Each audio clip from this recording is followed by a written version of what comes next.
Welcome into day number 4 of the 10th annual D3Hoops.com Classic here in South Point Casino and Resort at the South Point Arena as we bring you a battle of the Keystone State.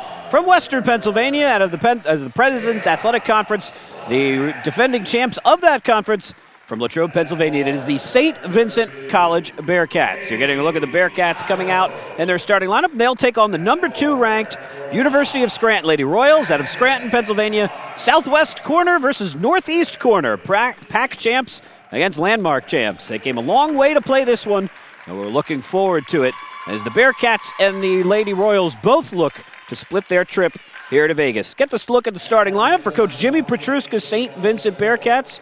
Jenna Lafko, Brina Van Volkenberg, Kayla Slovenik, Paige Montrose, and Madison Kolar, as Van Volkenberg getting the start today over Carly Kilgus. First start of the season for Van Volkenberg, who played well off the bench against Claremont Mudscripts in the Bearcats' 48-46 loss last night. And now the starting lineup for the number 2 ranked University of Scranton Lady Royals.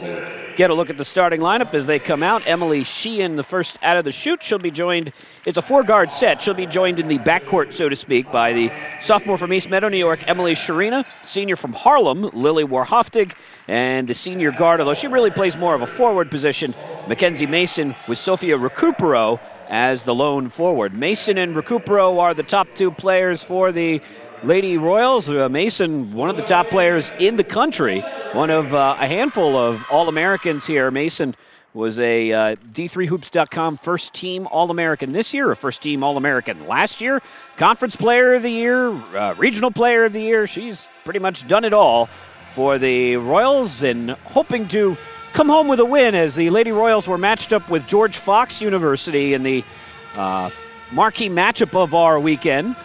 2 versus 6, and George Fox came out and hit a truckload of threes in the first quarter. They were up 24-9, and Lady Royals were never really able to dig out of that. They got as close as 5 in the fourth quarter before the George Fox Bruins had another avalanche of threes, and the Bruins ended up winning, going away. So Scranton, who's number 2 in the national polls, and splitting the number 1 votes with Tufts University out of Medford, Mass. pretty easily. Probably going to drop in the polls at least a little bit, but we'll try and get back on track here against a St. Vincent team who's just missed a number of close wins, or a number of losses this year. Bearcats have dropped 2 straight as Mackenzie Mason with the hook shot to start, and that's off the mark. St. Vincent, their last 2 losses, they lost on a bucket with 17 seconds to play to Claremont Mudscripts, who's the favorite team out of the Southern California Intercollegiate Athletic Conference.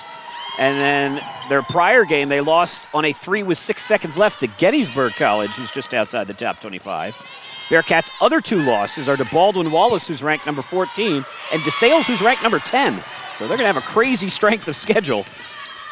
And unfortunately, have come up on the short end of all of those games. 3 on the way here for Scranton, off the mark, no good. And the Bearcats, wearing the visiting black, gold, and green, bring the ball up the floor. This is Kayla Slovenik.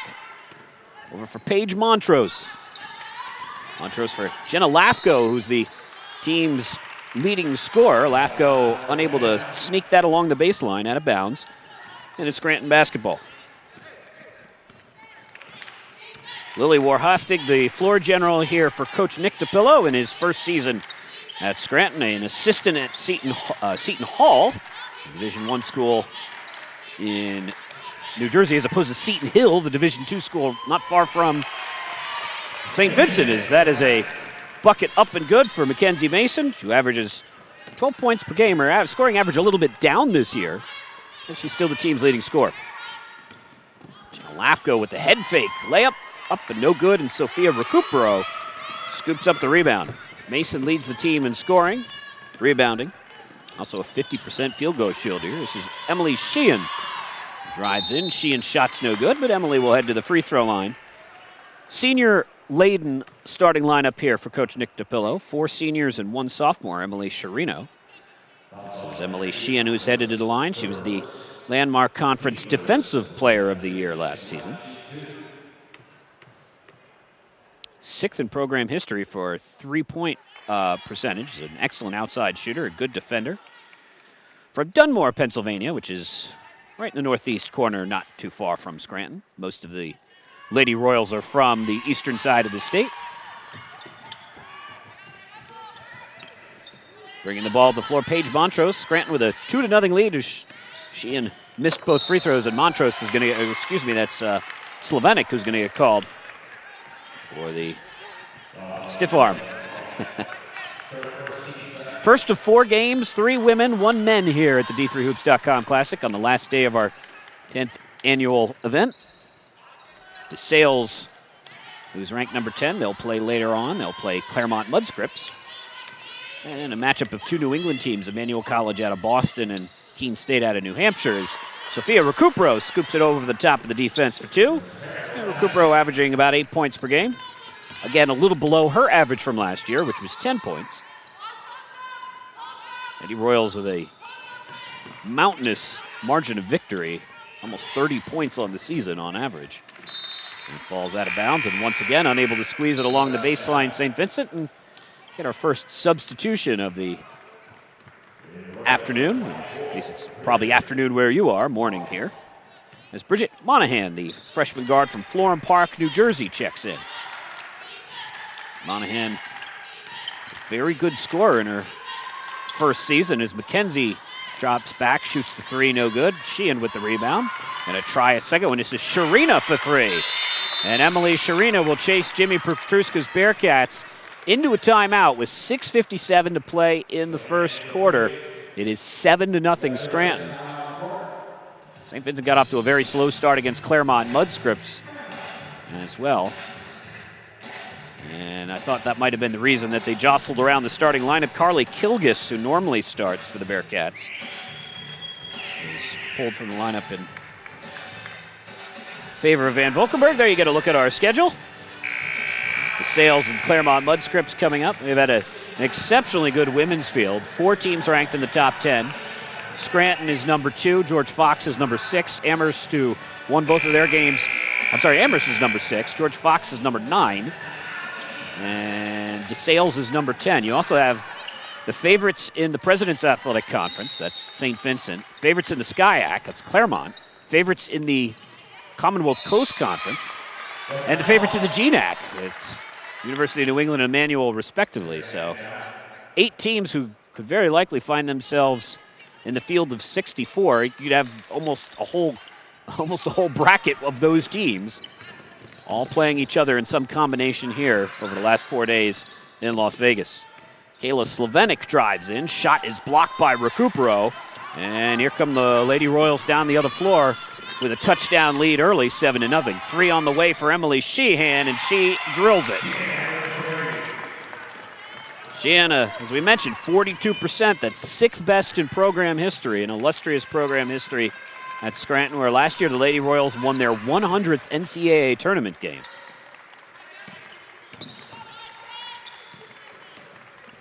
Collar drives in.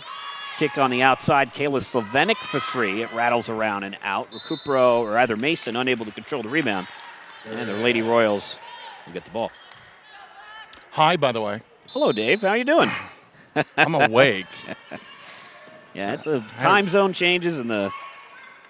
I realize I almost let you go 4 minutes there in the game without saying a word. Lack of sunlight and lots of basketball Lack games. of sunlight. That's the big one. And it leads to a lot of body confusion. I almost wanted to see if we could go like some of those baseball crews do, where they have a 2-man crew, but you wouldn't know it listening to them. I always just assumed the guy's going to get something to eat or in the bathroom. I figure, but sometimes it's like 3 innings worth. Mackenzie Mason for 3. That's short, no good. And the rebound corralled by Madison of the Bearcats. Lafko down the floor, good look. And St. Vincent on the board as Paige Montrose catches the precision pass there from Jenna Lafko. 10-2. Sheehan will try the 3 from the near side, and it connects. Well, why not, right? Well, you shoot 42%. I think you get the green light whenever you want. Oh, absolutely. 13-2. Scranton on top. They have blown a lot of courts, a lot of teams off the court this year, and Recupero will pick up the foul, trying to play some help defense there on Madison Collar. I just was noticing the floor and realizing they host D1 tournaments here, D2. They must have another floor because D1's gone to a new three-point line. Yeah. I was just closer to the NBA range. Yeah, it's the international line. Yeah. So just kind of random thoughts you get when you get day 4 of the tournament. Oh, nice shot there. 2, though. Now Taylor Boring, who checks into the game. Splashes at home. Boring, a senior out of Mineral Point, Pennsylvania. Oh, St. Vincent starting to find some offensive rhythm. Needs to find a way to stop the Lady Royals as Recupero fires it up. Looked like they were in a zone there. That would be a curious choice, but maybe. Wide open look for Van Valkenburg down low, but Madison Collar decides to fire it up from 3 instead and is off the mark. One of the Bearcats has a birthday today. He's celebrating it in pregame. I did not catch the name, though. Oh, great move by Recupero, though, a miss. I'm going to go with Stephanie Vaughn since they said happy birthday, Stephanie. That's the part I missed. Well, they played a few songs that clearly she likes. Montrose, Taylor Boring. We'll probably see Vaughn here at some point. She plays some minutes off the bench for the Bearcats. Kolar drives into trouble, and fouled. You can take your pick there, both Recupero and Sharina got her. I think it's not going to be Recupero. Our official is staring down the opposite choice there, and it is going to be that case. By the way, just giggles on a 4th day. We have an upgrade on our scoreboard. We have actually a foul count on there, if you can believe it. No, not that one, this one. Oh, not the big one. Ours, our scoreboard. All right. The one you're looking at home, right, yeah. Little update. I found it when we woke up this morning. I went, sure, I'll be the guinea pig. Sure. I'm the first game out of the blocks today. Missed free throw. Taylor Rodriguez checks in for the Lady Royals. Kolar, who's off to a rough start, splits 1 of 2. St. Vincent gets this down to 13-5. It was first 10 points of the game scored by Scranton. Monahan, the point guard who can score. Her brother also plays for the Royals, the men's basketball team. Yeah, her brother, a fierce competitor on the floor. That pass intercepted by Kolar. Kolar down the floor, tries to dry the contact, unable to do so. Follow from Montrose is no good. Good job on defense by Danielle McCurdy, who's checked in. McCurdy, a sophomore forward from Philadelphia, one of the Catholic school products. Went to Archbishop Ryan High School. The fact that her brother plays on the other team, junior on that team, is why I felt I knew Bridget already. Not because of her, but because of the last name. Yeah. It's like, oh, yeah, Monahan, been there for years. Oh, wait, she's a freshman. Yeah. And they've had a strong family connections there. Of course, oh, absolutely. Carl Danzig, the men's basketball coach, some of their best players in recent years have been his sons. Agreed. Very good players. Obviously, when you're under a father, it's kind of easy. Yeah. Not easy. I don't mean it that way, but you get a lot of tips that way. They are in his zone, by the way. Well, see Rodriguez over the top of the defense. 3 from Monahan from the near side. That's short. And the rebound by Kolar. Up ahead to Taylor Boring. Boring one-on-one with Rodriguez. A pair of Taylors. Outside, Jenna Lafko for 3 trailing the play, and that is way off the mark. St. Vincent was 0 for 10 from 3 yesterday. Yeah, they struggled yesterday. So they haven't hit one yet. And they did, however, interestingly enough, down by 2 with 22 seconds left. They set up for 3. They tried to win the game. They're 0 for 14 now for the tournament. McCurdy drives in, had some space, but ball stripped away from behind. Very good recovery there by Bree Van Valkenburg on defense. Don't put the ball on the floor. Well, not on the floor. That's the wrong term. Don't put the ball down. You can take a power dribble, but second she put that at her hip, it was a stolen ball. Aaron Giancola checks in. He was shaken up in yesterday's loss to Claremont. Glad to see she's feeling all right. Agreed. Out of Newcastle, Pennsylvania, as Warhoftig accidentally steps on the sideline in front of the Bearcats bench. 13-5 Scranton. Scranton has hit 3 of 7 from behind the arc. And Lily Warhoftig with a look of surprise. Warhoftig, part of a very experienced backcourt here for Coach Nick DiPillo, who took over from Trevor Woodruff. Woodruff the head coach now at Bucknell University, which is kind of halfway between these two schools. Well, it's a little south. It's halfway between me and Scranton, that's for sure. On the way, Madison Kolar for three, and that breaks the jinx for the Bearcats. And also, they have a 8-3 run going here. They're back in the game, it's 13-8. If I want to drive to Lycoming, I've got to go through Bucknell to do it.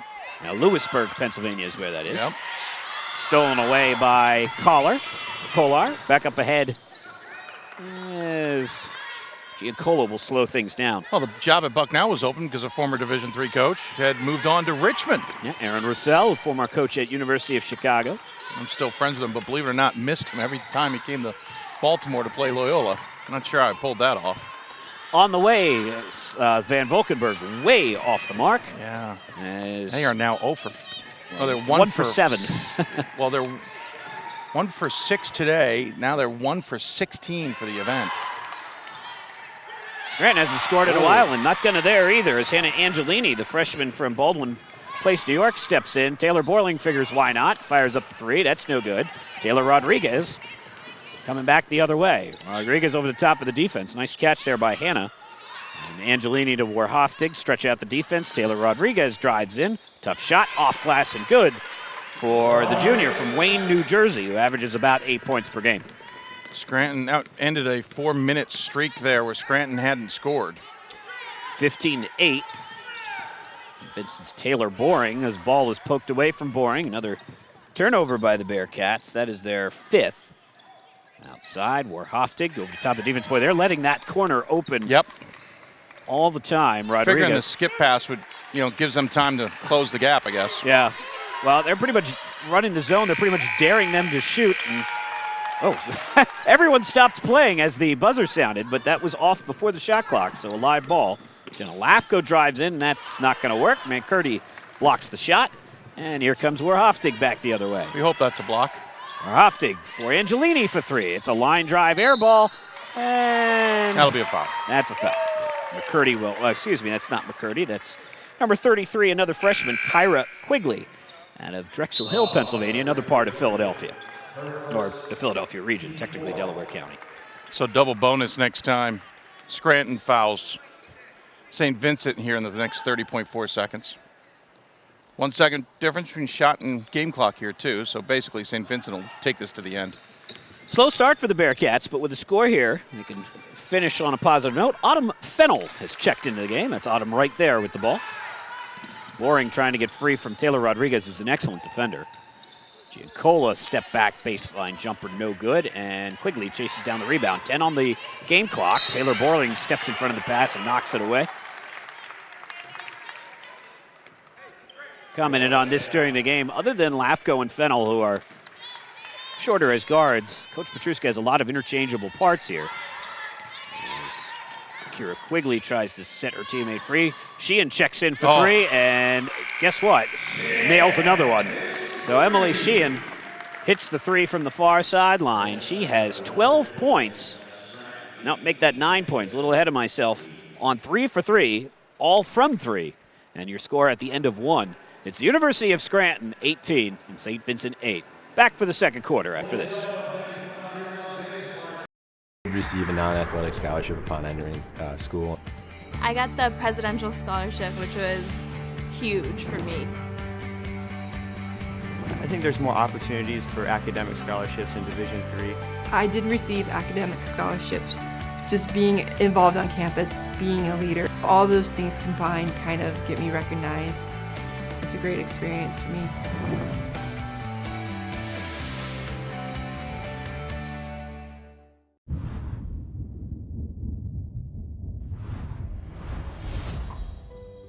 You may not realize it, but these words, often used to describe someone with a mental health condition, can be very harmful. In a country where 1 in 5 people are affected by a mental health condition, it's time for all of us to step up and change the conversation. Just because someone's struggle isn't obvious on the outside doesn't mean they aren't hurting on the inside. We need to see the person, not the condition. Join with me, pledge to be stigma-free.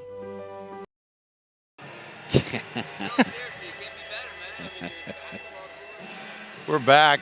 Start the week. We're ending our week. That's hysterical. 18-8, Scranton the lead on St. Vincent. Gordon, do you feel like it's the start of the week? No, I don't know what day of the week or what week it is anymore. Yeah. But I'd rather be here than a lot of places. This is true. This is true. Happy to be here for the final day of the D3Hoops.com Classic, the 10th annual.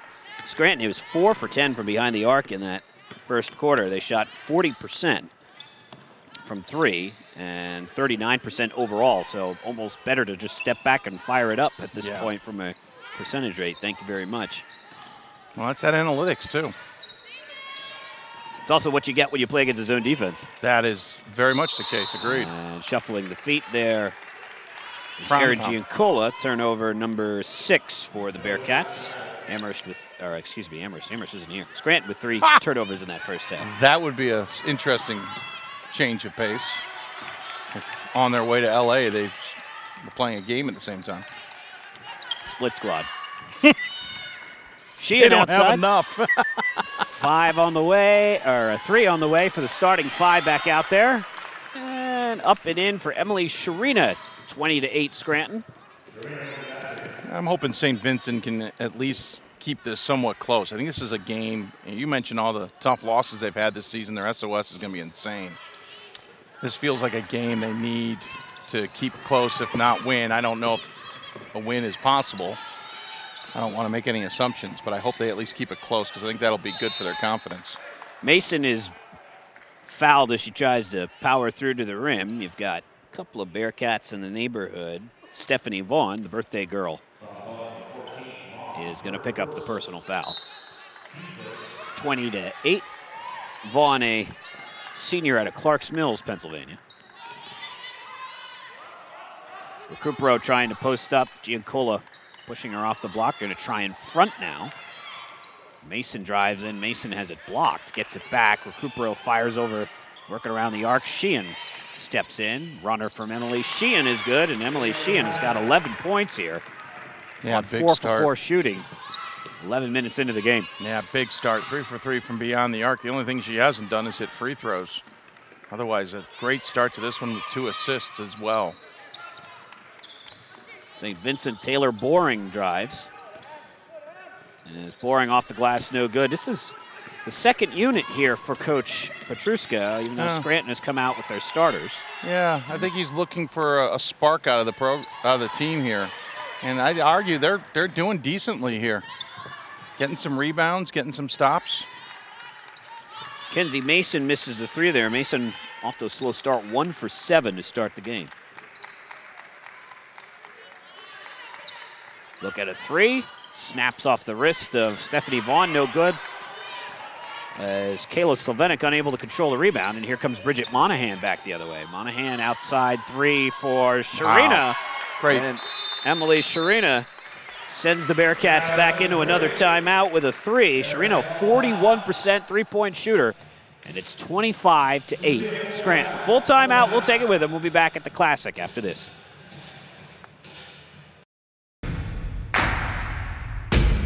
It starts right when you hit the court. You imagine your finest moment. The game-winning shot that gets you to the dance, a monster dunk or no-look pass, and cutting down the net. Sports lets us dream of our own success and prepare us for our finest moments on and off the court.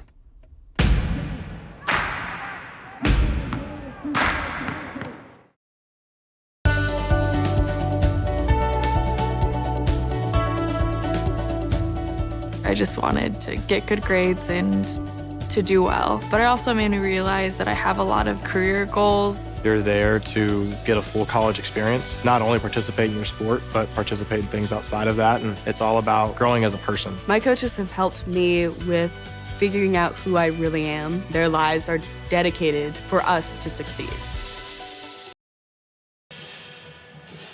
Welcome back. Scranton off to a good start here. The Lady Royals, as we mentioned, ranked number 2 in the country. They won their first 10 games. Got tripped up against George Fox in a game where Scranton only scored 44 points. They're averaging, coming into this event, 80.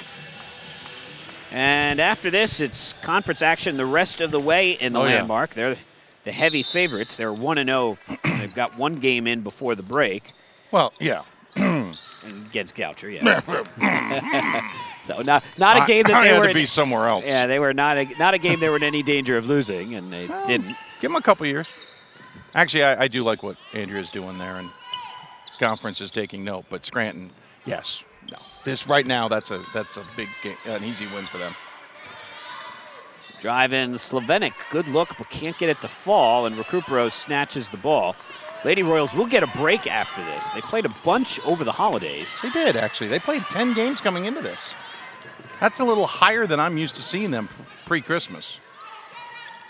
3 on the way is up and good for Jenna Lafko. It's her first of the weekend, and Bearcats within 14 now. Lady Royals will next game after today will be not this coming Saturday, not 5 days from today, but 12 days from today. They'll be at home against Elizabethtown, and then on the road at Moravian, which is, depending on how Catholic looks, probably their toughest game of the year in conference. And E-Town's a bit of a wild card, as that just rims out for St. Vincent. So they at least kind of have a test coming out, but as you said, they're going to get a bit of a break here, kind of rest the legs a bit. Recupero off the glass, back iron and in. With Sophia Recupero, the nursing major, who was second team all-conference last year, and Scranton out in front here comfortably, 27-11. Good setup there, Lafko, but Bearcats have just, this is St. Vincent's third trip here, and they have just never really shot well here for whatever reason. They compete hard, but whatever it is, the shooting backdrop just seems to throw them off. Giancola and Stephanie Vaughn head to the bench. And you get Bree Van Volkenberg and Madison Kolar back in the game, along with Paige Montrose. St. Vincent tried to inbound the ball. Problem is, it's Scranton basketball. It's a great strategy if it works for you. I've seen it work every once in a blue moon. 27-11. University of Scranton got all the way to the Final Four last year. Lost to eventual champs Thomas More University. Actually was the team during the tournament that played Thomas More the closest, as Waroftik would get called for the travel. Yeah, well, dragged her pivot foot as she was shifting feet. Yeah, they did play Thomas More tight. And, of course, Thomas More beat everybody. Finished as the 4th-ranked team in the country. Number 3 to start the preseason. Kolar's shot up and good. Got it. And Madison will head to the free throw line. A 3-point play opportunity. One thing you'll notice about St. Vincent, even when they're struggling, they are the most positive and energetic team I've ever seen. They are, even when they're down, they have smiles, they're working hard, they're staying positive. So I think that's a reflection of their coach, Jimmy Petruska, who's a hardworking, positive guy, and a program with a lot of success, just hasn't found the success at the national level yet. And that ball is on the floor. Of course, for a long time, St. Vincent was in the same conference as Thomas More, who quite literally never lost. They had 1 loss in 5 seasons in conference. And then Thomas More left the conference last year and then left Division III as a whole. Asked to leave the conference. Well, the conference didn't need him anymore, to be blunt. No, so Thomas More is in basically Cincinnati, and the President's Athletic Conference is, other than Bethany, which is in West Virginia, it's all Western Pennsylvania. Right. And West Virginia is very, very close, obviously, to Western Pennsylvania. Drive in, Collar gets the blocking charge. Long drives for everybody. I mean, at one point it was a marriage of convenience. Yeah. And I think it would have stayed that way, but things like losing a national championship due to an NCAA investigation, I think the conference has said, we don't need Thomas More necessarily, and so a mutual departing was made, and that led to Thomas More leaving Division III altogether because they couldn't find a home. No. A part of the country where there were just not enough options for them in terms of potential conference homes, and they went to NAIA where there are far more teams in Kentucky, which is where Thomas More is.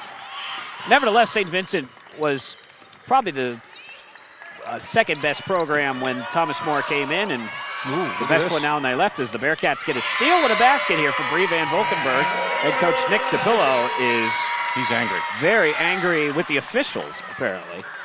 Yeah, at first I thought he was angry at Warhoftig. Yes, I really was, because I thought the pass was a little bit lacking into the center of the court. It was an easy steal, but I guess he was thinking there was a foul there. And then Warhoff just kind of high-fived the defender on her own. But to your point, I had an interesting conversation with a coach. I'll leave unnamed because I don't think it's necessary. While here, and talking about how NAIA has now gone to just one flat division and condensed everything in basketball, and he thinks that might precipitate another wave of departures back into D3. And I almost thought to myself, all those schools you mentioned, Kentucky, could Thomas More end up back in Division III I don't in think a Kentucky conference? I think where you're more likely to see that is the NAIA Central programs. Well, and the ones that are in the Northeast that aren't competitive. Yeah, so I didn't think of that There's one. a whole bunch in the Northeast that tend to be Bible schools mostly, tend to be religious That's schools. a good point. I never thought of that. And those schools, they used to be Davis College. I think they still are in Binghamton. Those sorts of schools are the ones that are not going to be competitive. We're not competitive as it is. Will not be competitive with scholarship now they got programs. no division. Yeah, because that was the benefit for Thomas More, is they'll be able to do scholarships right as an NAIA school, and those NAIA schools that were struggling to compete against low-level D3s are going to be total roadkill in the NAIA. Oh, absolutely, and no chance of making a postseason. Yeah. At least with divisions, they had a chance. Rodriguez. That's a good point. Geez, that's not going. Nick DePillo's not going to like that either. I could see it in the Northwest because you also have the Corbins and the Walla Walla colleges and those sorts, which would be great for the Northwest Conference if they could. I don't think those teams are coming into the conference, but if they could form their own and give them somebody to play. If the games are playing already, now they'll mean something. Yeah, that would be helpful to them. Not going to be helpful if it ends up being teams in Oklahoma or Colorado or something. Well, maybe. Got those two Colorado schools. Yeah. Anyway, I just thought it was a fascinating vantage point to bring up. Though I got a chuckle out of it. I was like, oh, Thomas Moore's back because there's a Kentucky conference. Yeah. And St. Vincent was NAIA for a long time. And what, about 7-8 years ago? Yeah, and the other team that was two teams came in together, and Geneva was the other one. Geneva was very, very, very successful men's basketball team. Well, to be honest, wasn't it? I was thinking of a D2 school that came down that thought they'd be competitive quick. And you got it right. It was the St. Vincent men. Oh, yeah, that's who it was. Oh, great shot there in the corner, by the way. No, St. Vincent men thought they'd be competitive, and they weren't. And their head coach just left. Went to Florida. Yeah, did you go to St. Thomas in Miami, I think? Yep, that's right. Which made me wonder if that athletic program's looking to make a move. On the way here, shot blocked is. And a foul inside. Yeah, Carly Heineman, who checked in, sophomore from Abington, Pennsylvania, had her shot blocked. St. Vincent's on a 9-0 run here in the last almost 3 minutes, 12-2 in the last 4+. They are they're suddenly clicking here for Coach Petruska. An interesting five on the floor is you've got Emily Sheehan and Mackenzie Mason, Bridget Monahan, Taylor Rodriguez. This is for Scranton.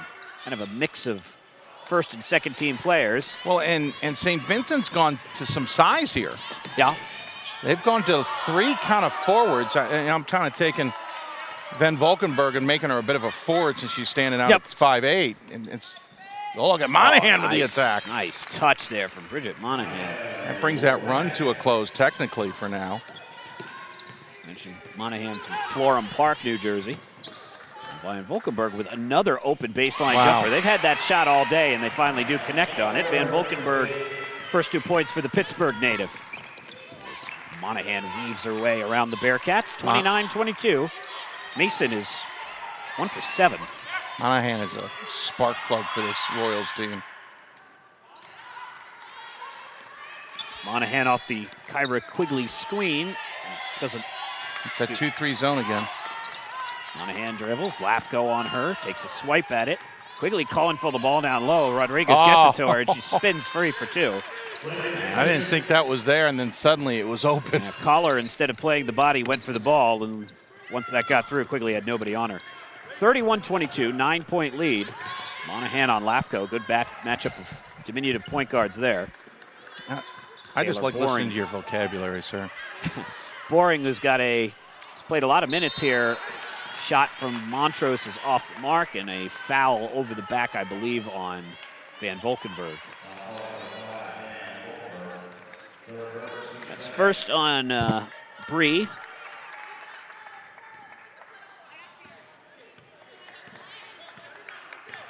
St. Vincent, 4 fouls, all on 4 different players. Kyra Quigley and Emily Sharina both have 2 fouls for the Lady Royals, as does Stephanie Recupero. 31-22. Lafko checks out of the game. Autumn Fennell returns. What the heck was that? Looked like Monahan just inbounded it 3 feet to the St. Vincent bench, but I guess it was touched. Now she'll inbound from right in front of the bench. Mason hands it off to the freshman.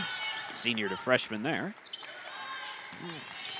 Young lineup here for DePillo on the floor, other than Mason, who calls for the ball, gets it wide open, reverse layup, no good, but Quigley there for the putback. Well, that shot clock shouldn't even gone off there. No, because Mason's shot hit the shot, hit the rim. 31-22, once again, closing minute, and Van Valkenburg says, give me the ball. And she did, but then she dropped her hands. Yeah, it was open, figured she wasn't going to get it, and then she didn't. That's exactly what happened, yeah. Lost the ball. So a chance for Scranton to go up double digits here in a game that the first half that they more or less dominated. Scranton had St. Vincent had it down to 7 a moment ago. Monahan to Mason, little give and go. Back to Mason. Mason pull up long range jumper. That is way off the mark. And Paige Montrose takes a look up at the scoreboard. It's not a shot, it's a pass. Oh, and Van Valkenburg. Oh, gosh, I bet she'd like to get that last minute back. She's had 2 open looks in the final 30 seconds and missed them both. As Van Valkenburg, 2 for 6 from the floor, but boy, goodness. Wow. If you get either one of those, you feel pretty good. And if you get both, it's a 2-possession game. But you get neither, and you're still down 9. How about the court presence to know that I got time to get that great pass off the great floor? Pass from Montrose, you're right. Yeah. That's great. Yeah, she looked up, she saw the scoreboard, and instead of taking the shot, just hoisting it up. When I first went, I'm like, that's not a very good looked shot. Like a shot. So she also, whether it was intentional or not, she disguised it well enough. Yes. The way she wound up and then just kind of flicked her wrists, it was a wide open pass. Yes. But unfortunately, it goes as a ghost play in the stat sheet because it ends up being nothing. Not an assist, not a turnover, not in anything. So. Nope. We'll take a break and come back in about 12 minutes or so with your first half statistics. Scranton leading the Battle of the Keystone State so far. It's the Lady Royals 31 and the Bearcats 22.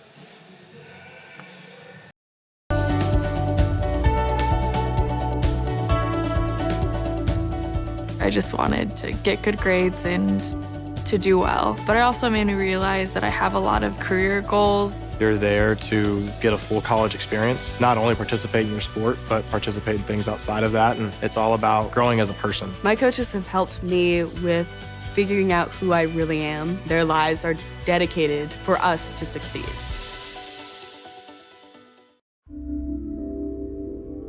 This is why we love sports. It's in the way they play, free from the pressures and all the money talk. Playing for simply the love of the game, where everyone has a shot at their definition of success on and off the field. This is what we love about sports, and what we can still love about college sports.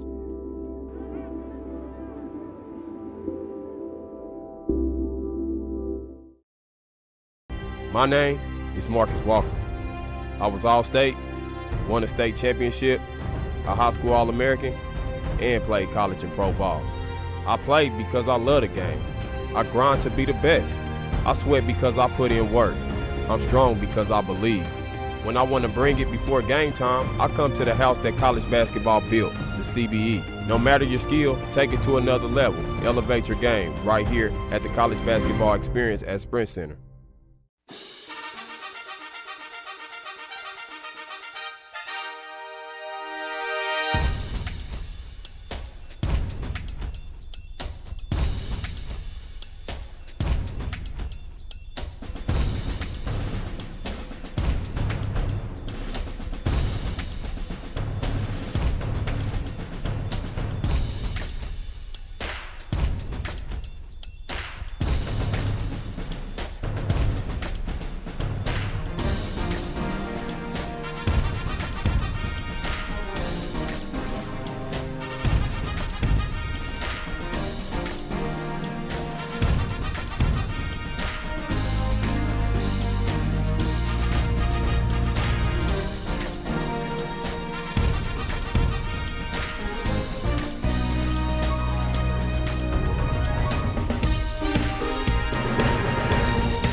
starts right when you hit the court.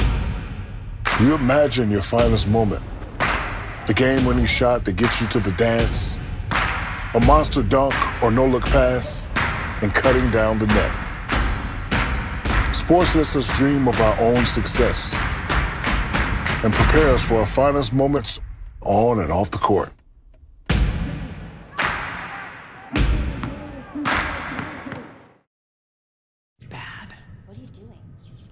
Worthless. Don't trust them. They'll hurt you. You're worthless. It's pointless.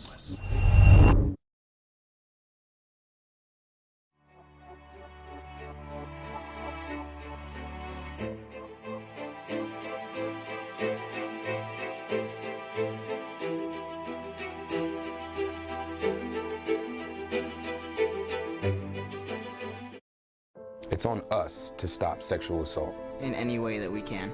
To get a friend home safe. To never blame the victim. It's on us. To stand up. To make our community safe for all. It's on us. It's on us to look out for each other at parties. It's on us. To be more than just a bystander. To step up and say something.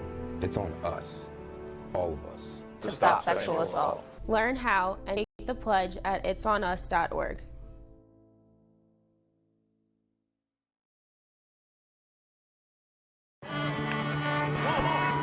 I coined my definition of success in 1934. My definition of success is peace of mind attained only through self-satisfaction in knowing you made the effort to do the best of which you're capable.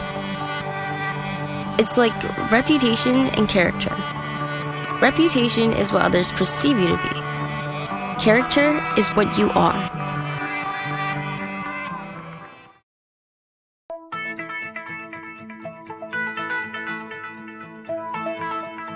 College has given me the flexibility to pursue my passions and my interests, and I've recreated my identity for myself aside from just being an athlete. My greatest personal discovery has been that I am capable of doing things that I didn't know I was capable of doing. To be able to study what I wanted to and continue to play the sport I love, all of those things came together very nicely in one package in Division III. I used to never really talk. Ever. I was afraid if I said something wrong, everyone would laugh at me. But then I started to play golf with Special Olympics. It helped me to find my voice.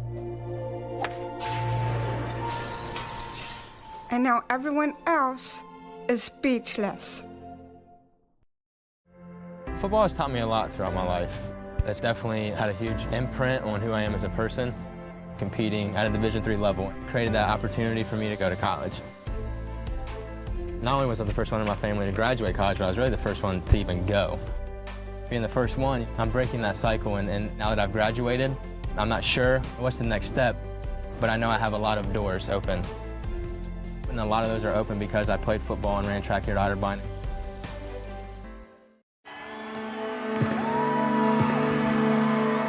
Great moments are born from great opportunity. That's what you have here tonight. That's what you've earned here tonight. This is your time. Now go out there and take it.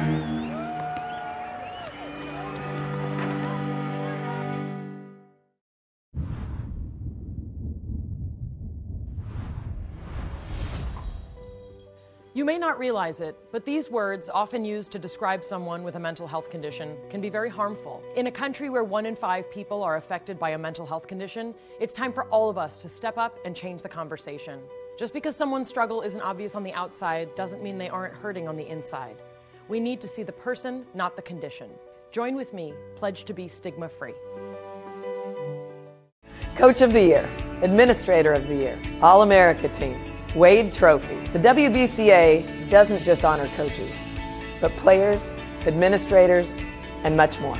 The WBCA strives to honor those who have contributed to the advancement of women's basketball. Celebrate the present, honor the past, look to the future.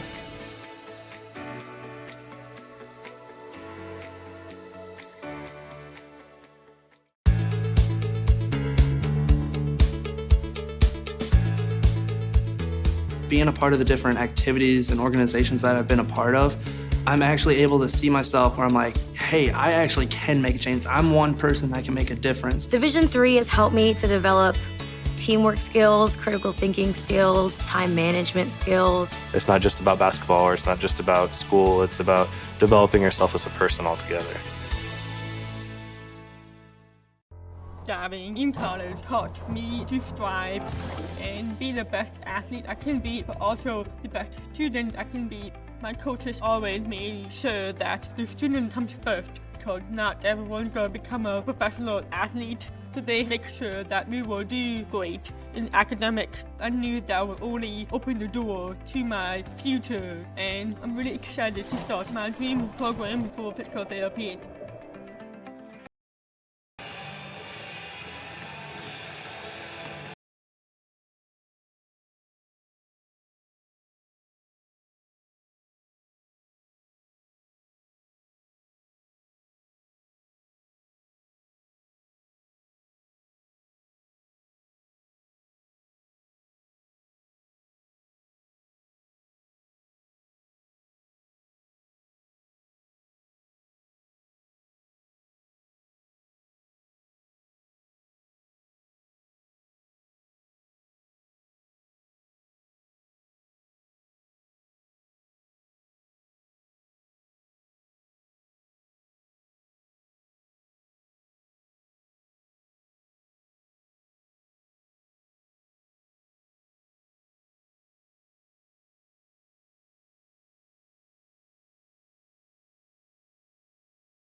Welcome back to the South Point Arena. Get you ready for the second half here as the number 2 ranked Scranton Lady Royals looking to split a pair here in Vegas.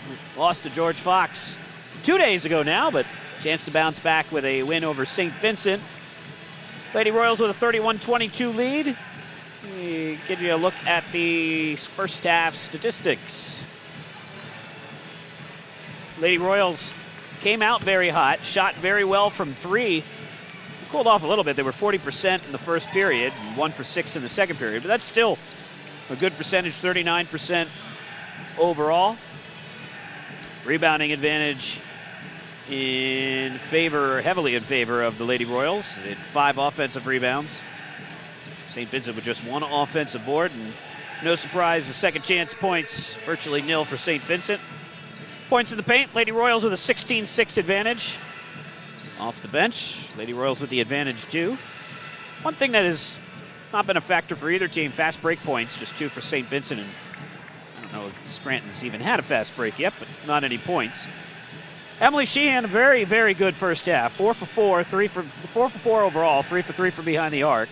3 rebounds, 2 assists, and a little under 14 minutes of action. 6 points apiece for Emily Sharina and Sophia Recupero.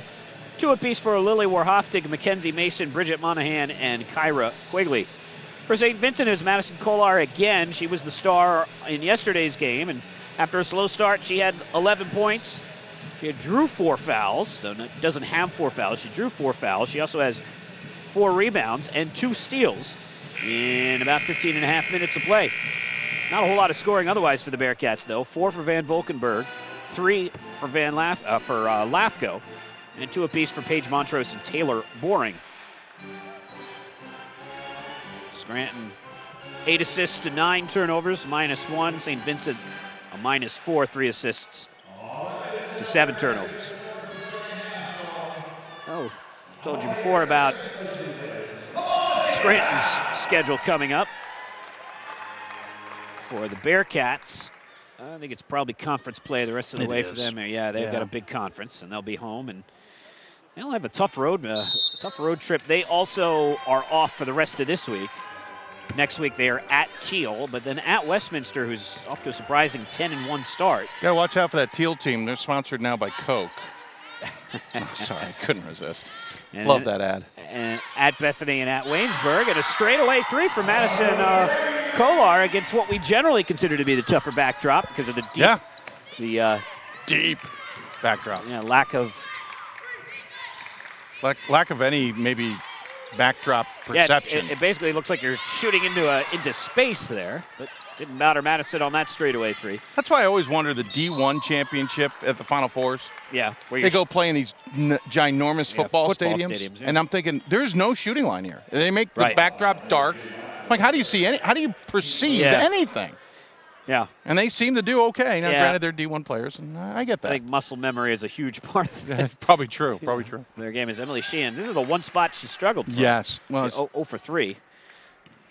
Not her forte. Now, 67% free throw shooter. Scranton as a whole is for as good as they are a bad free throw shooting team. They shoot 63%.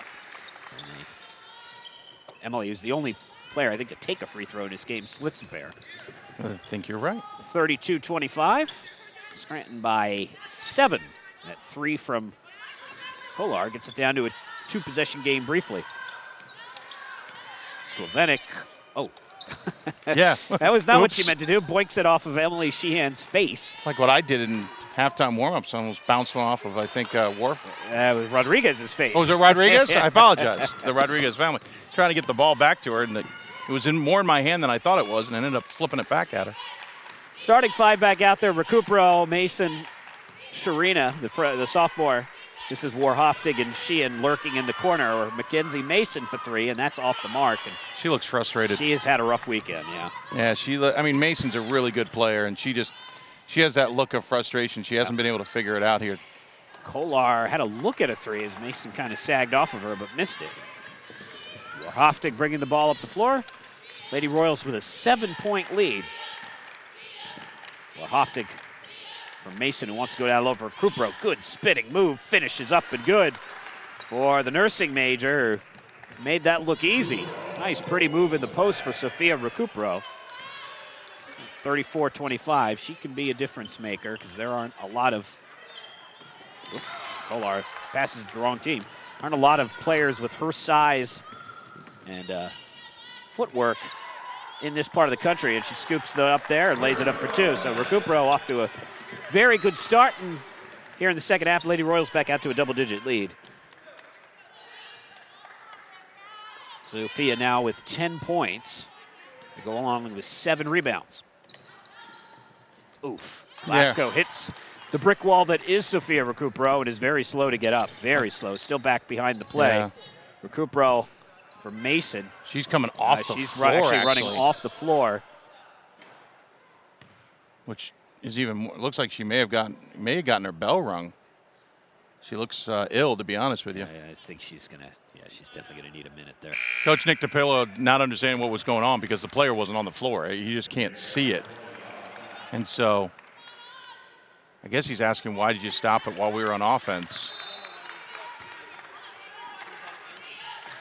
Sometimes it depends on I honestly was not looking at the play. Did they back off the offense? They weren't in any kind of attack mode, but they were setting things up. I mean, I think the concern may have been, and I'm just guessing here, the fact she ran off the court, which you just don't see very often. You're right. And if it's something more serious, they got to stop things. Yeah, it's not worth 2 points. 38-25. 7 minutes to play. Lafko's going to need a little bit to recuperate there. Curious what she ended up hitting.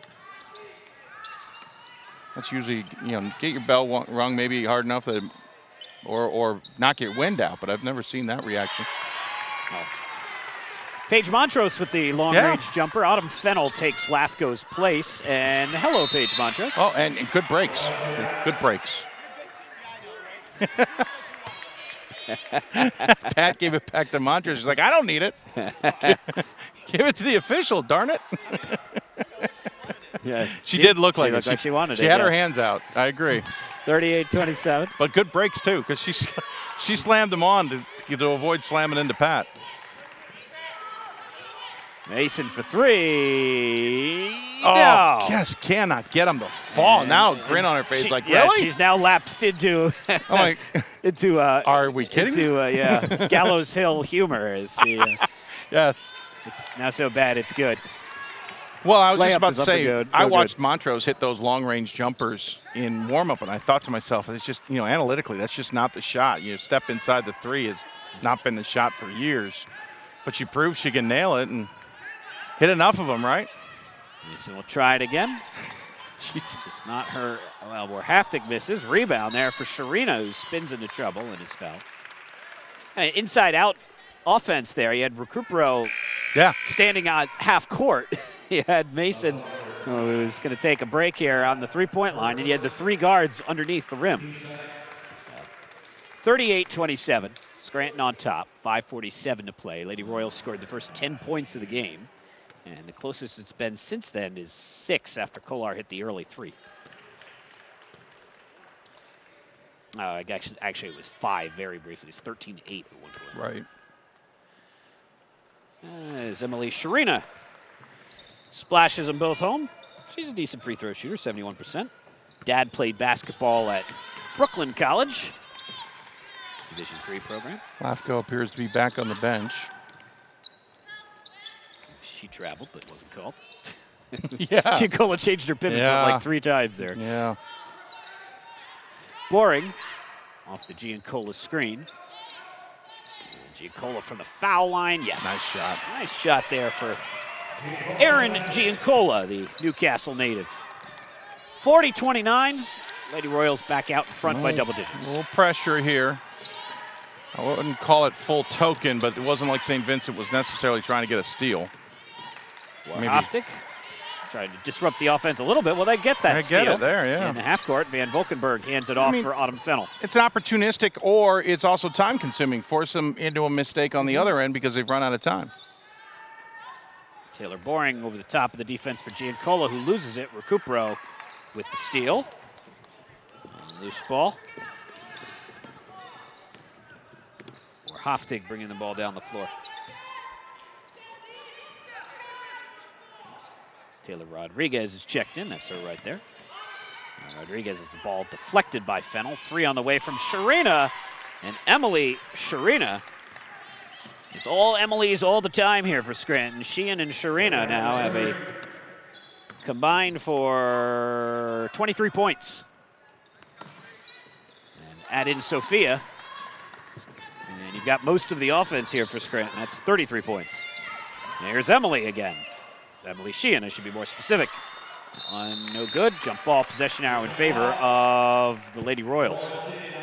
You get Mason and Monahan back in for Warhaftig and Recupero. Bearcats also make a substitution. Bree Van Valkenburg heads to the bench. Kayla Slavenik back on the floor for St. Vincent. St. Vincent's gone about a minute and a half without a basket, or a field goal, I should say. And Mason gets sandwiched. Ball squirts loose into the hands of Sharina, and she dribbled twice. No argument from anybody. Yep.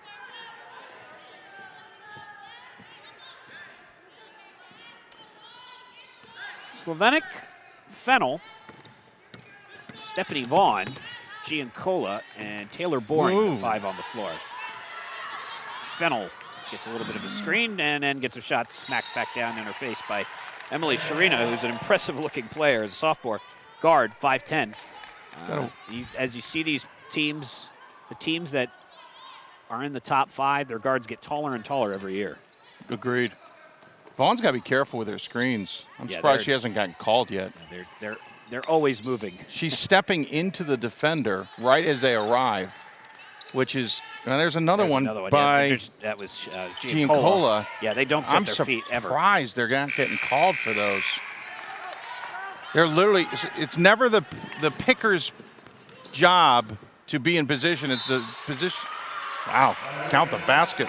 Taylor Rodriguez, speaking of screens, gets one there from Mackenzie Mason and rolls to the rim for a 2 and a chance at a 3-point play. The picker's supposed to set position, and then their teammate's supposed to make sure the defender gets into that pick. The picker's not supposed to be moving in to set.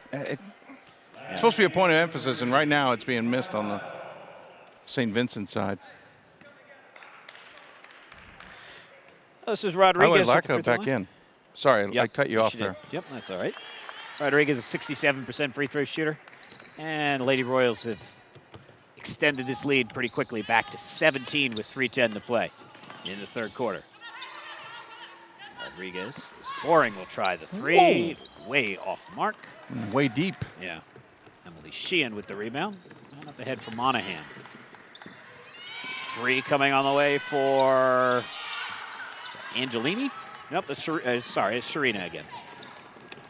That's down the floor. They lost Slovenik, and Slovenik lays it up for two. 46-31. That ended about a 3-minute streak there without a basket.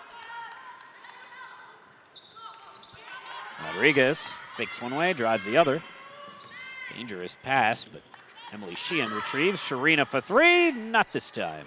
I think Sharina was a little surprised to find a defender flash at her. Rebound by Giancola. Lafko down the floor. Slovenik will set her feet. That's a three. That's no good. Stephanie Vaughn one-arms the rebound. Taylor Boring will hoist it up again. Again, no good. Slovenik and Mason battle for it. McKenzie comes down with it. And now it's a 4-on-3 break the other way. Monahan for Rodriguez. Rodriguez into the paint, head fake, and lost the ball out of bounds. But last touched by St. Vincent. Recupero is going to return. Going to go almost back to their starting group here. Yep. Though Serena's the one who exits. They'll keep Monahan in as the guard.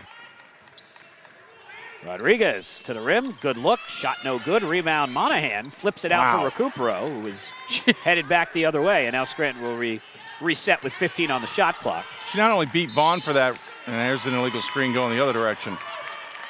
Recupero nods her head in agreement with the call. But Monahan not only defeated Vaughn for the rebound, and Vaughn at 5'10", but she also out-muscled Vaughn for the rebound. Yeah. That's pretty impressive. And she's got a little Bridget Mann in her. Bridget Mann, the All-American guard. Bridget Mann, a little, well, not a little, was taller. It still is taller. Just doesn't play basketball. Yeah, fair. But similar in their Does style remind of me play. of Mann, yes. By the way, third foul on Recupero. Shake and bake from Giancola. They have such good footwork. They struggle to finish, but that's been consistently the case for St. Vincent. This is their third trip here to the Classic, and they always have such good footwork, but struggle to finish. 46-31 now. Monahan, nice job by Slovenik to step through the screen. Recupero calls for the ball, gets it, sets her feet, layup off glass, and good for Sofia Recupero, who now has the team lead shared with Emily Sheehan with 12 points. Really good feed. Recupero 2 boards short of a double-double. Taylor Boring has had a rough go here. She's 1 for 5. Left go, step back, three-pointer, no. And Mason with the rebound for Scranton. Lady Royals, 34 seconds to play here. About an 8-second differential between shot and game clock. As Claremont and DeSales. I guess we're not going to see any of. Jeez, Sheehan got checked on that one. No call. Sheehan looks over at the official. I kind of agree with Sheehan. I think she got checked as she landed. By the way, St. Vincent 0 for their last 4, 1 for their last 8. Haven't scored in 2.5 minutes now. So, and we talked about that ending a 2.5-minute streak. Now they got another 2.5-minute streak going.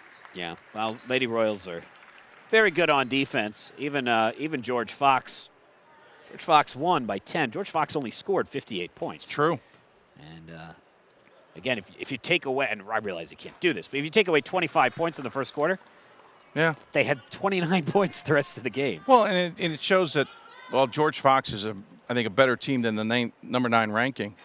It shows that Scranton's defense can at least stymie some of the best teams in the country. It's just a matter of getting the offense clicking. Montrose for Lafko. 2-point guard set with Autumn Fennell also out there. Kolar, who's been quiet since she hit that 3. Ball poked away, and good job by nice Sheehan. job there by Emily Sheehan, the Defensive Player of the Year in the Landmark Conference last year, and that's why. Good heads-up play. Knew she could take a chance with just 2 seconds on the shot clock, and denies Madison a final shot. Fourth quarter coming up. Lady Royals comfortably in front. It's 48-31. Back to the Classic in a bit. The love of the game. But for those of us who are Division III student athletes, it's more than that. A lot more. Sure, the game is important. But as we work so hard to build both mind and body, it's more about team. That is why NCAA Division III teamed up with Special Olympics. And in giving the gift of sport to those for whom it seemed an impossible dream, we are working to make this a better world. Help us keep that dream alive.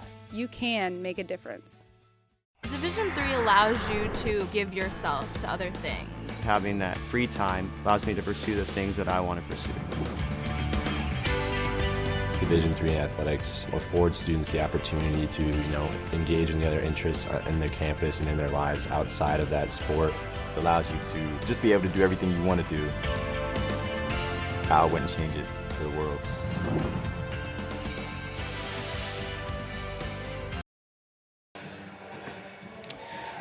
Welcome back. As we get you set for the fourth quarter, I want to take a moment to say thank you and well wishes to the Sports Information Director at St. Vincent College in Latrobe, Jeff Zedek, who we've had a chance to work with both for basketball and over the years and for football. Even baseball. Even baseball. And Jeff's always done a first-rate job at St. Vincent, one of the programs that we know you're going to get lots of good information from on a quality program. Both men's and women's basketball teams are very good at St. Vincent. And Jeff's a very good SID. We wish him the best as he heads off to new challenges in the new year. Well said, sir. Paige Montrose overshoots Autumn Fennell here on a high-low post play. And Scranton inbound. Busy Monday as it's effectively a second Saturday here in Division III. Obviously, all of the programs out of class, so they can play their games whenever they want. And yesterday was the first real full day of the season in Division III basketball. Right. And today looks like a Saturday if you look at the scoreboards as well. Scranton, number 2 in the country, as Warhaftic drives another shot block. Bowdoin is number 3. The Polar Bears are on the West Coast to play Chapman. Number 5, Mary Hardin Baylor, is at Austin College, who's undefeated, so that'll be a good matchup down in Texas. You got Wartburg hosting their holiday tournament. They're number 7 in the country. They host Wisconsin Lacrosse, who's number 11. Baldwin Wallace is number 14. They're at that same event as LAFCO scores here.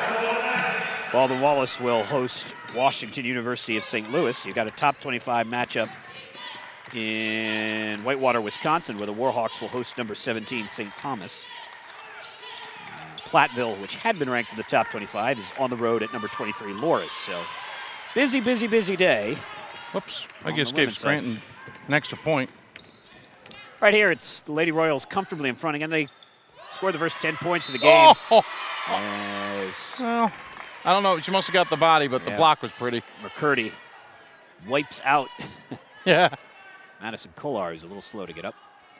From my angle, I can't see the body contact. Referee in a much better spot, but the block was pretty impressive.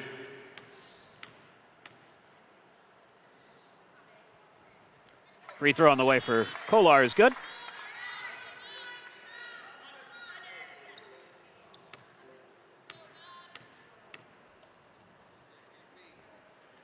Madison's second free throw finds the home. 50-35, 15-point lead.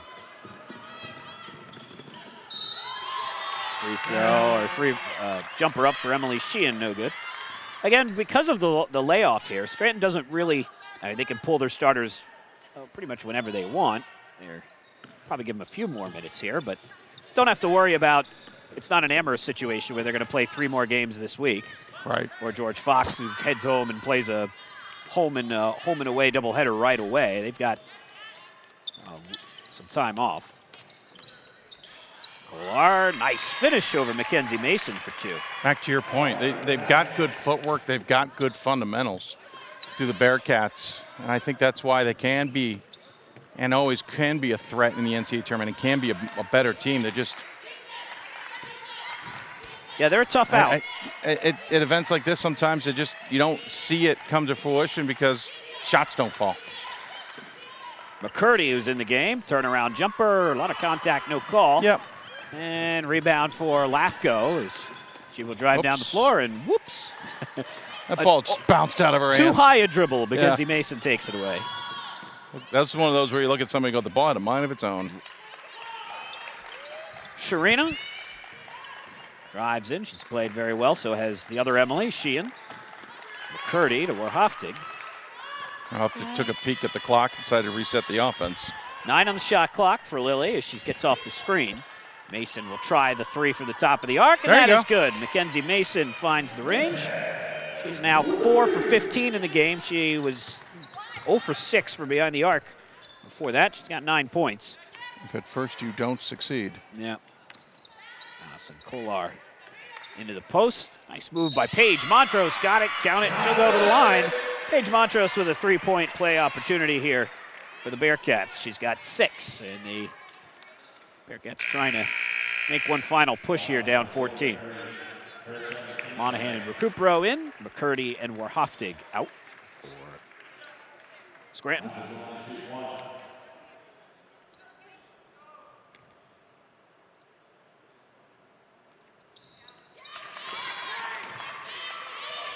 Montrose with the free throw, and here comes a full court press of a sort as Recupero whips it down the 4 for Sharina, and Sharina, that was a nice pass from Recupero. Sharina misses the shot, and Sharina, Madison Kolar knows she got her there and immediately wants to check on her, make sure she's okay.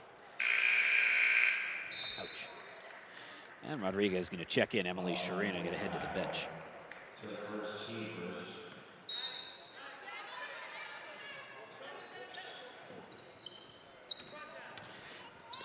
Kenzie Mason for Rodriguez, now for Bridget Monahan. Sheehan. Sheehan goes in, shot blocked by Paige Montrose, out of bounds. Remains Scranton basketball. Couple key baskets. St. Vincent can make this interesting, but they got to get stops, and that's been at least Scranton's been hitting shots here tonight. 21 of 54 so far. Sheehan for Rodriguez, down low. Recupero over 2 defenders, no. But takes the ball away from the shorter Montrose, spins around, no. And Madison Kolar makes sure there isn't a third attempt. 53-40. If St. Vincent's going to make this interesting, it's going to have to start right now. Montrose drives in, scores on Recupero. So nice little flurry here from the Bearcats. We're within 11. Montrose with 5 points on the last 2 possessions. And a timeout, or a foul rather, as Van Valkenburg collides with the ball handler.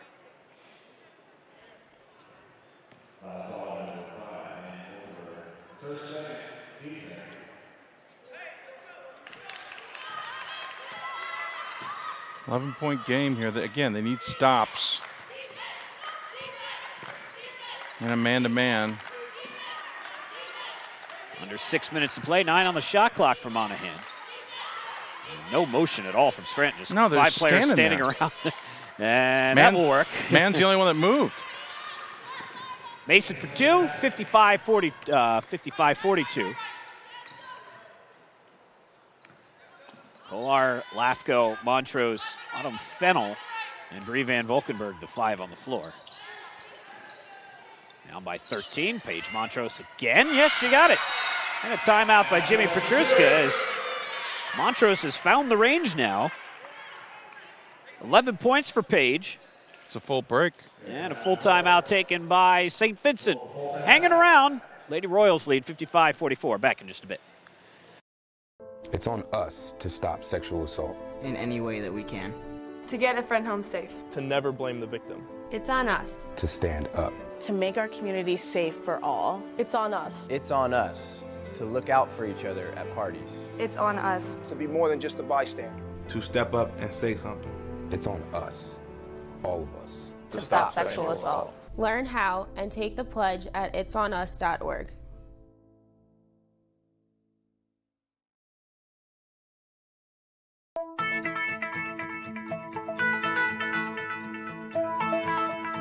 College has given me the flexibility to pursue my passions and my interests, and I've recreated my identity for myself aside from just being an athlete. My greatest personal discovery has been that I am capable of doing things that I didn't know I was capable of doing. To be able to study what I wanted to and continue to play the sport I love, all of those things came together very nicely in one package in Division III.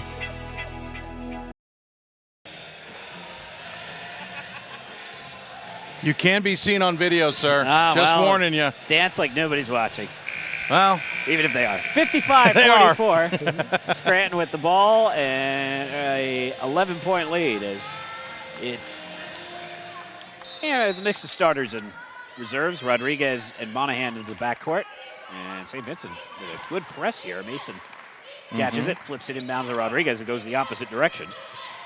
And Rodriguez with a throw to Recupero. Yeah. Recupero does a nice job to break the press there. Yeah, Recupero had to come out to help. And sets up a three, shot no good. Mackenzie Mason takes away the rebound. Fire up a three. Taylor Rodriguez for three. And the Lady Royals come out of the timeout and hit a triple. 58-44. Rodriguez, 27% three-point shooter. Royals as a whole shoot 36% from behind the arc. That's pretty good. Kolar, tough shot, no good. Mason has found a way to contribute, even though she struggled, relatively speaking, scoring. She has dominated the rebounding. As Emily Sharina, nope.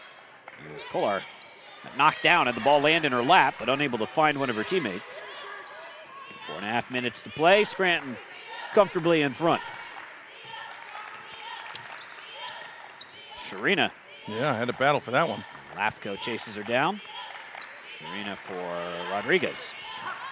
Rodriguez has a real nice first step.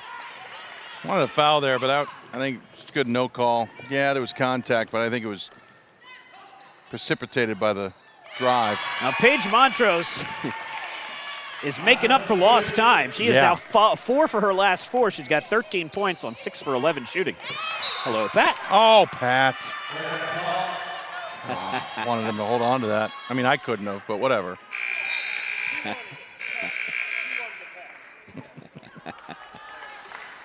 Van Volkenberg the inbound in front of our vantage point here. Scranton leads by 12 as Sharina and Monahan head to the bench.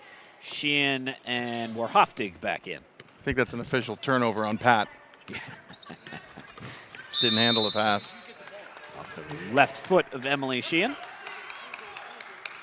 It's Van Volkenberg, Kolar, Montrose, Lafko, and Taylor Boring, the 5 on the floor.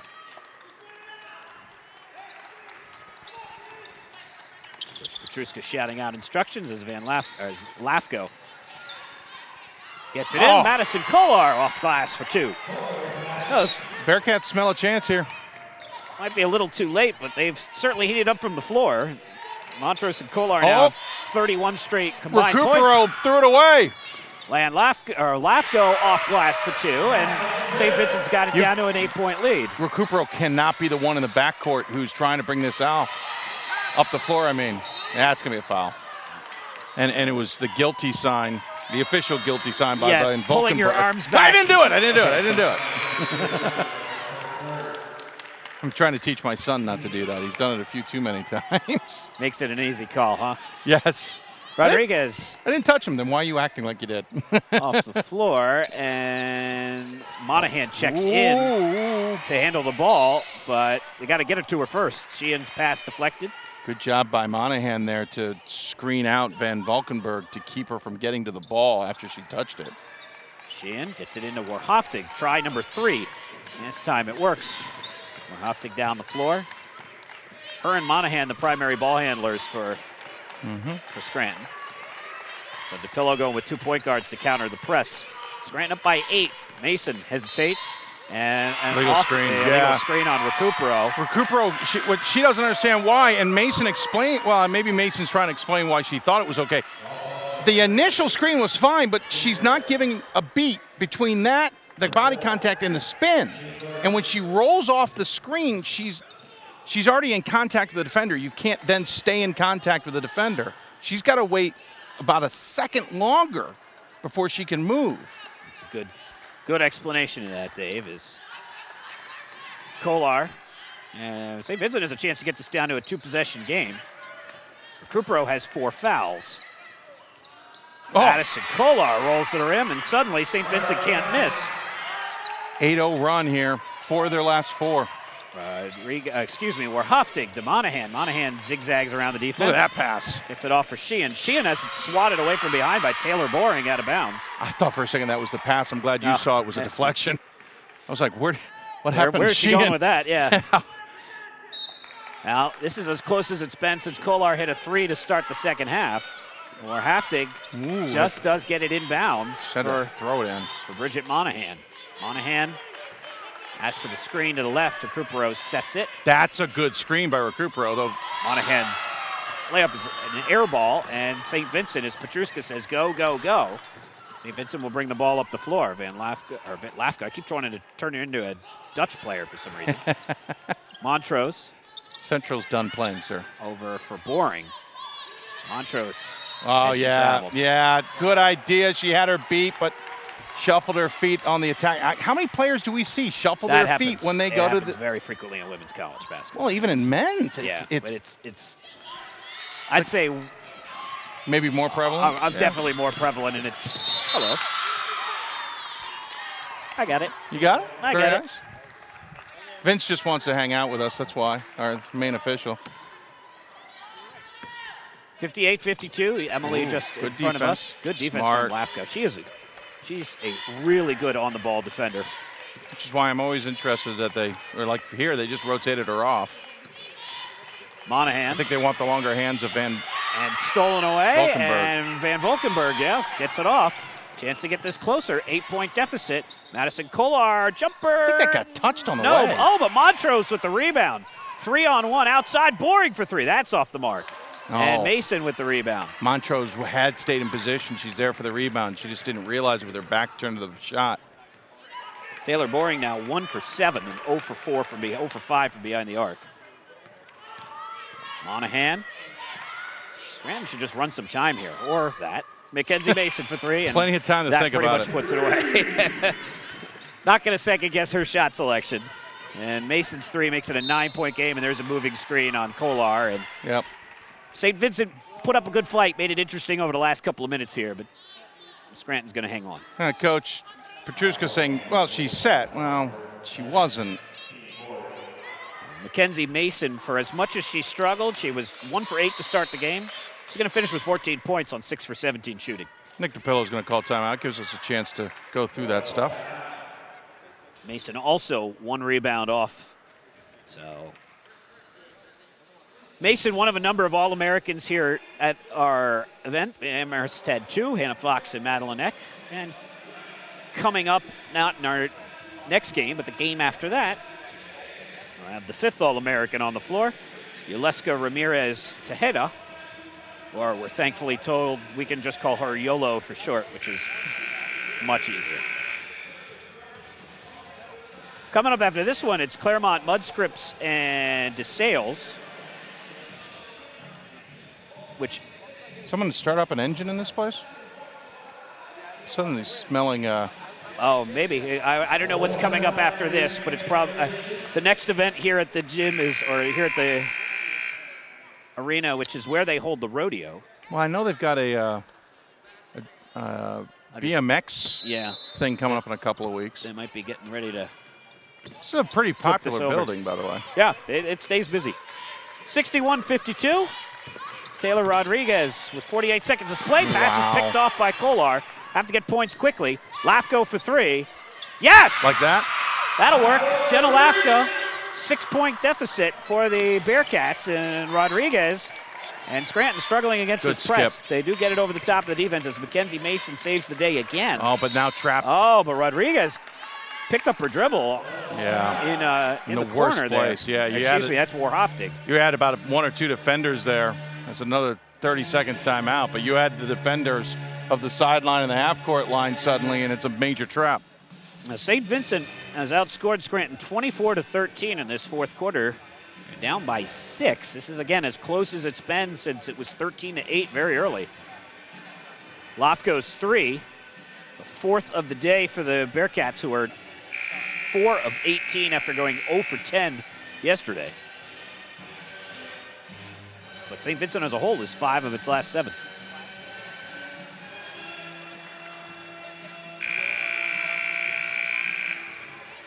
Coming up after this one, DeSales and Claremont Mudscripts. To me, just because of the nature of the way those two teams play and the unlikelihood that you're ever going to see them play each other. Yeah. That, other than George Fox and Scranton, is the game I was most looking forward to. Yeah, good point. Uh-oh. Now, Alco pokes it away. And stop. It's still on the floor, and Van jeez. Valkenburg dives to the ball. It's going to stay Scranton basketball. Feel bad for she got rolled over on. Ouch. 10 seconds on the shot clock now.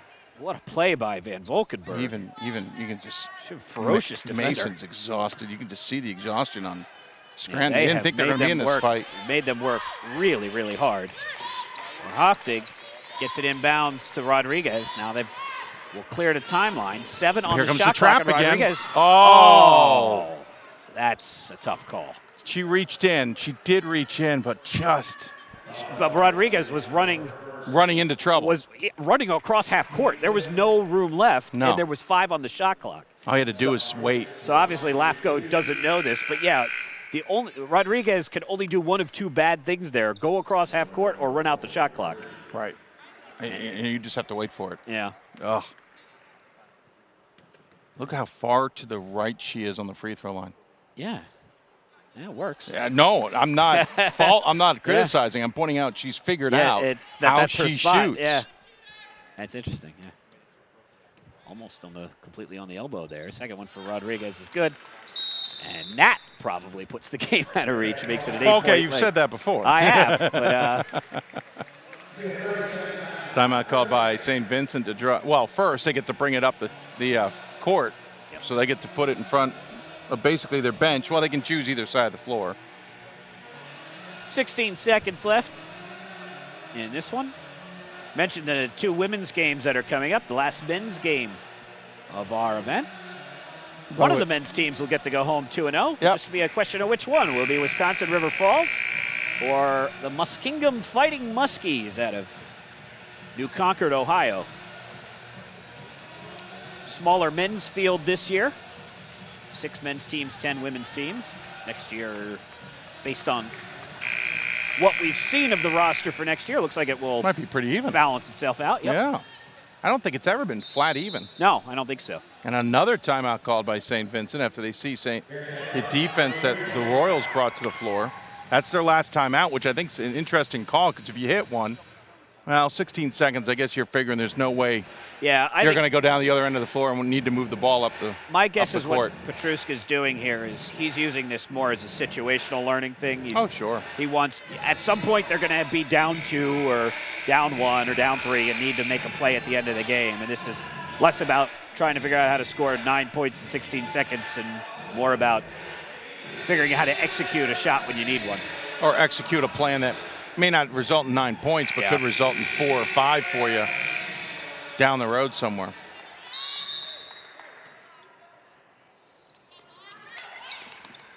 Lafko with the inbounds pass. Lafko off the screen for 3, and that's not where she wanted to shoot. I think I can't imagine he took 2 timeouts to dial that up. Well, whoever flashed high, and I forgot who Mason. it was. It was Mason. Yeah. No. Defender to set a screen. It forced Lafko to go backwards a step or 2, and I think that threw her off. Kohler gets the roll. Around the world a few times. 63-57, 6-point game. St. Vincent is not even going to bother to foul here for the last 3 seconds. Scranton gets a hard-earned win over a quality team. And for St. Vincent, good to see you, sir. Good luck with your tournament or your game in Utah. For St. Vincent, the list of near misses continues, unfortunately, for the Bearcats as Scranton or St. Vincent drops its 5th game this year. 3 of them the top 25 teams, and 2 of them on basically the final play of the game. So yeah, that's tough. It's we'll talk, I'm sure, in our D3Hoops.com classic conversations with Coach Petruska about it, what you take away from all these near misses. But what Scranton takes away, a hard-earned win. This was not as easy as it looked like it was going to be when it was 19 points, midway through the second half. Right. Or midway through the third quarter. But it also shows to them they've got to be able to be ready for teams that make runs at them and finish games off. Yep. St. Vincent only finished 4 of 19 from beyond the arc as I'm putting these stats together quickly. Yeah, they were 4 of 29 on the weekend. Yeah, good point. They were 0 for 10 yesterday. And for Scranton, got a hard-earned win. They get some time off, then they'll regroup, and it's conference play the rest of the way. And for the Lady Royals, they know they're going to be in the NCAA tournament. For them, it's a matter of win as many games as you can because of where they are geographically. If they can finish with even 3 losses on the season, and I'm not sure there's 3 losses left on or 2 more losses left on their schedule, but if they do, they probably will host both weekends of the tournament anyway because of where they are geographically. About more than half of Division III can drive to them. And if they're the number 2 or 3 team in the country, they should host anyway. So Scranton with a good chance to host. And again, they'll enter conference play. For St. Vincent again, a season of near misses in non-conference play. It's been a long time since the Pac's had an at-large bid anyway. It probably all comes down to who wins the conference. But if nothing else, there's no question they'll be the most battle-tested team in the President's Athletic Conference, as they almost always are. St. Vincent actually finished better from the floor at 39% in this one, Gordon. 23 of 59 for Scranton's 24 of 63, but it was that outside shooting that helped Scranton 9 of 27 compared to, as you pointed out, 4 of 19 and just only the 4 they hit all weekend. And Scranton out rebounded St. Vincent 42-28, had 17 assists to 20 turnovers. St. Vincent 11 to 16 in that comparison. Hey, how about this? Scranton finished with 5 players in double figures. Mason led the way with 14, 12 points for Sheehan and Recupero, 11 points for Sharina and 10 points for Rodriguez, and 2 points for Monahan and Quigley. McCurdy, Angelina, Heineman, and Warhafig all played but did not score. And 3 players in double figures for St. Vincent. Kohler led the way of all scorers with 24, 13 for Montrose, 10 for Lafko. And by the way, came back from that hard hit. 4 points for Van Valkenburg, 2 points for Slovenic, 2 points for Boring and Giancola, and 0 points for Vaughn and Venel, who played.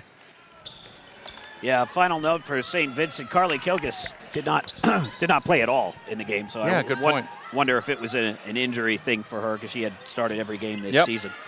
So that is your final numbers here for these 2 teams at the Classic. Scranton heads back to Northeast Pennsylvania with an 11-1 mark. Conference play in the Landmark Conference coming up.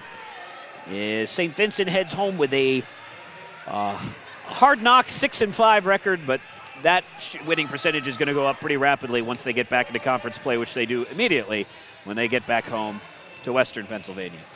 That'll do it for us for game number 1 of day number 4 of D3Hoops.com Classic number 10.